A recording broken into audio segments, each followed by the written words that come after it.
Hello guys, welcome to back. तो कैसे हैं आप लोग? आशा करता हूँ अच्छे होंगे। तो सबसे पहले मैं आपको आज की वीडियो का टॉपिक बताने वाला हूँ कि हमारी वीडियो किस चीज़ पे होने वाली है। तो हमारी वीडियो ये होने वाली है सीपीडब्ल्यूडी। जैसे कि आप लोग सीपीडब्ल्यूडी के बारे में जानते होंगे, तो मैं आपको बताऊँ सीपीडब्ल्यूडी में जो जो डॉक्यूमेंट लगते हैं उसके बारे में मैं आपको आज बताने वाला हूँ कि हमारे डॉक्यूमेंट क्या क्या लगेंगे, हमको कैसे बनवाने हैं, क्या करना है, कैसे मतलब आपकी फर्म कितनी ओल्ड होनी चाहिए, क्या होनी चाहिए। मतलब आपको मैं A to Z सब कुछ बताने वाला हूँ इस वीडियो में, ठीक है। और मैं आपको रजिस्ट्रेशन, जैसे कि मैं बता दूँ, आपका रजिस्ट्रेशन का मैं वीडियो पहले बना चुका हूँ कि सीपीडब्ल्यूडी में हमें रजिस्ट्रेशन कैसे करना है। उस वीडियो का मैं लिंक दे दूंगा आपको, तो आप लोग वहां से जाके लिंक से सीधा वीडियो देख सकते हो, ठीक है। तो इस वीडियो का हमारा टॉपिक है कि हम अब जो हमारा सीपीडब्ल्यूडी होता है उसमें हमारे डॉक्यूमेंट क्या क्या लगते हैं। चलो चलते हैं अपने कंप्यूटर स्क्रीन पर, आपको बताता हूँ बिल्कुल सिंपल तरीके से कि हम कौन कौन से डॉक्यूमेंट कैसे लगेंगे। डायरेक्ट आपको पोर्टल से देख के बताऊंगा, इधर उधर से देख के नहीं बताऊंगा, डायरेक्ट आपको दिखाऊंगा कि यहाँ पे कौन कौन से डॉक्यूमेंट मांग रहे हैं, ठीक है। जो फेक न्यूज देते हैं वो मैं आपको नहीं दूंगा, ठीक है। आज हम चलते हैं अपनी कंप्यूटर स्क्रीन पर। अगर आप लोग चैनल पर नए हो तो चैनल को सब्सक्राइब कर लो, प्लस प्यारा एक कमेंट कर दो, ठीक है। हमारे चैनल पे ऐसी कॉन्ट्रैक्टर रिलेटेड सारी वीडियो आती रहती है। और हमारी टेट चैनल का एक चीज है, हम लोग बताते नहीं, हम सीधा करके दिखाते हैं, ठीक है। रजिस्ट्रेशन के बारे में बताते नहीं, हम करके दिखाते हैं अपनी कंप्यूटर स्क्रीन पर। तो सबसे पहले मैं आपको एक चीज़ बताना चाहूँगा, जैसे कि हमारे द्वारा अगर आपको कोई सर्विस चाहिए, आई मीन अंकुर टीचर्स के द्वारा, तो आप लोग हमसे ले सकते हो। जैसे हम न्यू जीएसटी रजिस्ट्रेशन, उद्यान digital signature, MES license, tender filing, GST return filing, CPWD registration भी हम करते हैं। उसके अलावा हम सारे मतलब गाइड भी करते हैं हर चीज़ को। अगर आपको जैसे सीपीडब्ल्यूडी काम सीखना है उसके लिए भी हम आपको काम सिखाएंगे, पूरी ट्रेनिंग देंगे। उसके बाद हमारा जेम पे भी अगर आपको कोई भी काम सीखना है, जेम की भी हम पूरी ट्रेनिंग देते हैं। आपको टेंडर से रिलेटेड किसी भी विभाग का काम सीखना है उसकी हम पूरी ट्रेनिंग देते हैं, ठीक है। तो चलो हम चलते हैं अपने टॉपिक की ओर। तो जैसे हम आ चुके हैं अपने क्रोम ब्राउजर पे आएंगे। सबसे पहले मैं आपको सीधा करके दिखाने वाला हूँ। मैं आपको डॉक्यूमेंट इधर उधर से नहीं बताऊंगा, सीधा करके उधर से पोर्टल से दिखाऊंगा क्या क्या लगेगा, क्या क्या नहीं लगेगा। तो हम सबसे पहले अपने सीपीडब्ल्यूडी लिखेंगे यहाँ पे, और हम अपनी फर्स्ट साइट खोलेंगे। जैसे कि हमारी साइट खुल रही है, इसको हम क्लोज करेंगे। जैसे ये देखो हमारी सीपीडब्ल्यूडी की साइट है पूरी, यहाँ से आप लोग देख सकते हो। यहाँ पे ये हमारे कौन है, ये मंत्री जी श्री मनोहर लाल। ये हमें जाना है अपने ठेकेदार वाले सेक्शन पे। यहाँ पे हमें क्लिक करना है ठेकेदार की भर्ती प्रबंधन प्रणाली पे, इस पर हम क्लिक करेंगे तो हम पोर्टल पे आ जाएंगे। अब ये रजिस्ट्रेशन वाले पे, अब यहाँ से हमारा पूरा रजिस्ट्रेशन का जो भी होता है यहाँ से होता है। देखो आप लोग, इसमें 3 कैटेगरी होती हैं, एक ये होती है, एक बिल्डिंग एंड रोड होती है, ये इसमें सबसे ज़्यादा रजिस्ट्रेशन बिल्डिंग एंड रोड में सब लोग लेते हैं, ठीक है। तो हम बिल्डिंग एंड रोड वाले भी बताएंगे आपको। तो आपको सबसे पहले क्या करना है, आपको डॉक्यूमेंट देखने की, डॉक्यूमेंट क्या क्या लगेंगे। तो डॉक्यूमेंट देखने के लिए सबसे पहले हम जाएंगे अपने इधर। पहले मैं आपको यहाँ से चेक करा देता हूँ, आप इसमें चेक कर सकते हो या मतलब जा सकते हो या नहीं जा सकते हो। तो हम पहले इस पर जाते हैं थोड़ा नीचे जाएंगे, यहाँ पे हम कैटेगरी सिलेक्ट करेंगे।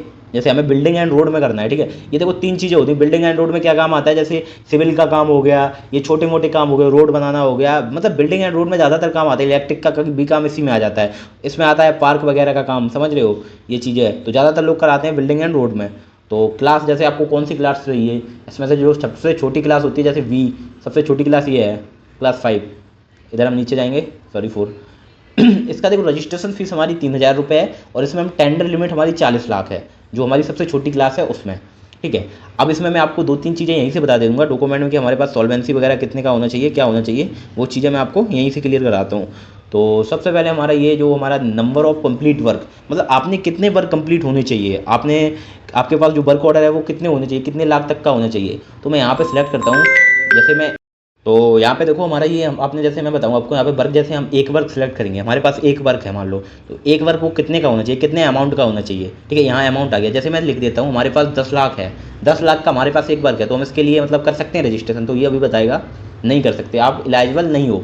आपके पास एक वर्क 16 लाख का होना चाहिए। जैसे मैं यहाँ 16 लाख डालता हूँ, अब हम एलिजिबल हो जाएंगे इसके लिए। अगर आपके पास एक वर्क है तो वो 16 लाख का होना चाहिए, 2 है तो वो देखते हैं हम कितने के होने चाहिए।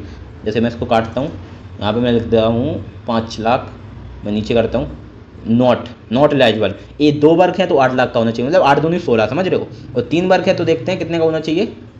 3 वर्क है तो मैं यहाँ पे डालता हूँ दोबारा से 3 लाख डालता हूँ मैं एक बार। अब मैं चेक करता हूँ, थोड़ा बैक जाता हूँ मैं इधर से। नॉट एलिजिबल, ये देखो रिक्वायर्ड रुपये 6 लाख, मतलब एक वर्क है, अगर 3 वर्क है तो 6 का होना चाहिए, मतलब 6 दूनी 12, 6 3 18। अगर एक है तो 16 का, 2 है तो 8 के, ठीक है। तो ये चीज़ आपको समझ में आ गई। वर्क ऑर्डर एक्सपीरियंस का मैंने बता दिया आपको कि एक्सपीरियंस में हमारा क्या लगेगा। अब आते हैं अपने दूसरे पे, amount of second building and road.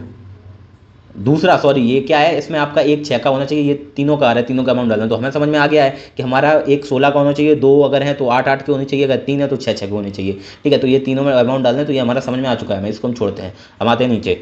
अब आते हैं हम अपने फाइनेंशियल में, जो बैंक से सॉल्वेंसी लगेगा वो कितने का लगेगा। तो सॉल्वेंसी सर्टिफिकेट हमारा इसमें कितने का लगेगा, मैं देखता हूँ, मैं यहाँ 10 लाख डालता हूँ, 10 लाख, जैसे MES में 10 लाख का लगता है तो मैं यहाँ 10 लाख डालता हूँ, तो मैं यहाँ क्लिक करता हूँ, तो हम देखते हैं एलिजिबल है या नहीं है। तो ये देखो नॉट एलिजिबल, हमें सॉल्वेंसी चाहिए 12.8 लाख का, समझ रहे हो, 12.8 लाख का। जैसे मैं यहाँ 13 लाख डालता हूँ, यहाँ मैंने 13 लाख डाला, ठीक है, यहाँ मैंने 13 लाख डाल दिया। अब हम करते हैं नीचे क्लिक, तो हम इसमें एलिजिबल हैं या नहीं है, इसमें एलिजिबल, देखो एलिजिबल दिख रहा है ना।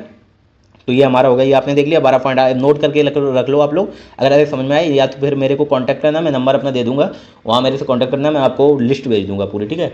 नेट वर्थ सर्टिफिकेट आपका कितना का होना चाहिए, नेट वर्थ सर्टिफिकेट मतलब जो नेट वर्थ होती है वो आपकी कितने की होने, तो मैं यहाँ पे लिख देता हूँ जैसे 10 लाख, ये देखता हूँ कितने की चाहिए, एलिजिबल है या नहीं।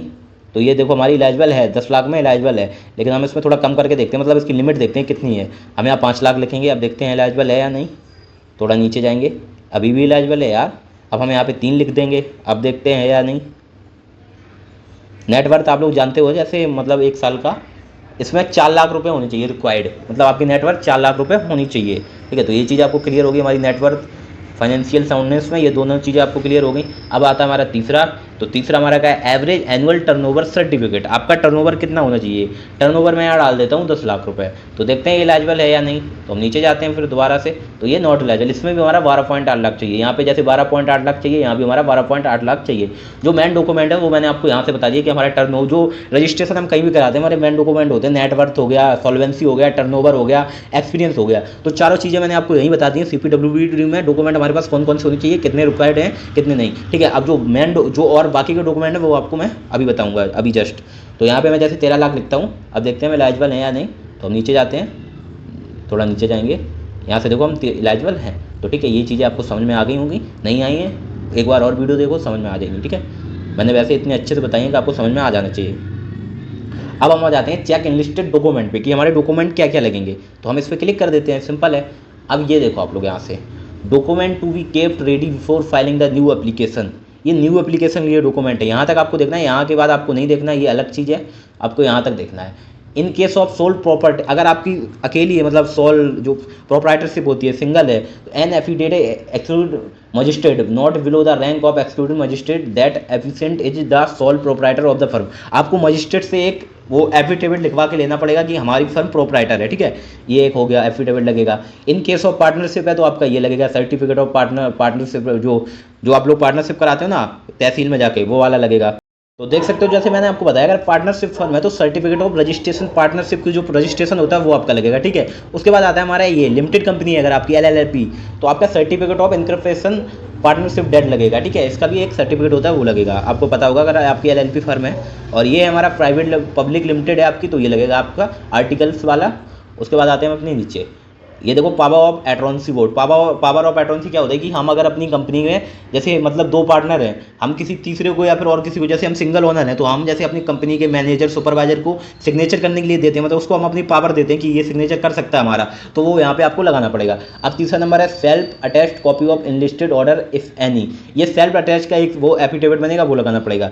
List of all near relative working in CPWD, अगर आपका कोई मतलब कि आपका कोई रिलेटिव है, आपका कोई मामा चाचा ताऊ का लड़का है, रिश्तेदार कोई है, अगर वो CPWD में वर्क कर रहा है कहीं पे, तो उसकी आपको लिस्ट देनी पड़ेगी। अगर आप वो लिस्ट नहीं देते हो, अगर कभी भी उनको पता चलता है निकलता है, तो आपका रजिस्ट्रेशन कैंसिल हो सकता है, प्लस आपके ऊपर FIR भी हो सकती है, तो आपको ये चीज़ें देनी पड़ेंगी। लिस्ट ऑफ कंप्लीटेड वर्क, आपको जैसे कि मैंने बताया था, आपको कंप्लीट जो वर्क हुए हैं उनका PDF यहाँ से डाउनलोड हो जाएगा। आपको जो कंप्लीट वर्क का था वो मैं आपको पहले बता चुका हूँ, आपको ये यहाँ पे देना है, ठीक है। इसका अलग PDF है, वो डाउनलोड कर लेना।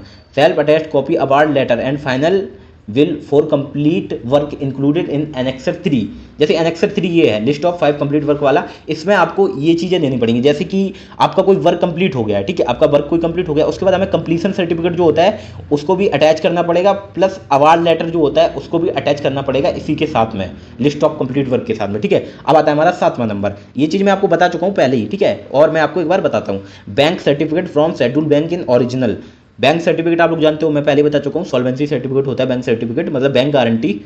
उसके बाद आता है हमारा नेटवर्थ सर्टिफिकेट इन ओरिजिनल, तो नेटवर्थ सर्टिफिकेट भी मैंने आपको बताया था कितने का है, कैसे निकालना है, क्या बताना है, ये भी आपको मैं बता चुका हूँ। अब आता है हमारा B number, average annual turnover certificate on works during the last 3 financial year, optional for 3, 4, 5 for all category. ठीक है, अब आपको टर्नओवर देना है आपका जितने 2 3 4 साल का, जितनी फर्म आपकी ओल्ड है 5 साल तक दे सकते हो आप लोग, जितनी भी आपकी ओल्ड है। आपने देखा था टर्नओवर हमारा कितना मांगा था, तो आपको उतना टर्नओवर अगर आपका है तो आप दे सकते हो। ये चीज़ें आपको नहीं देखनी है, ये पहले वाली हैं।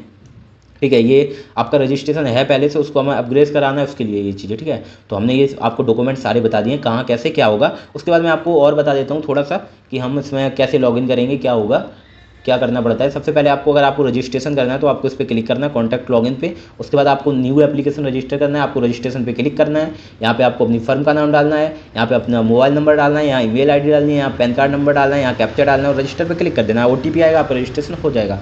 अब हम आते हैं बैक।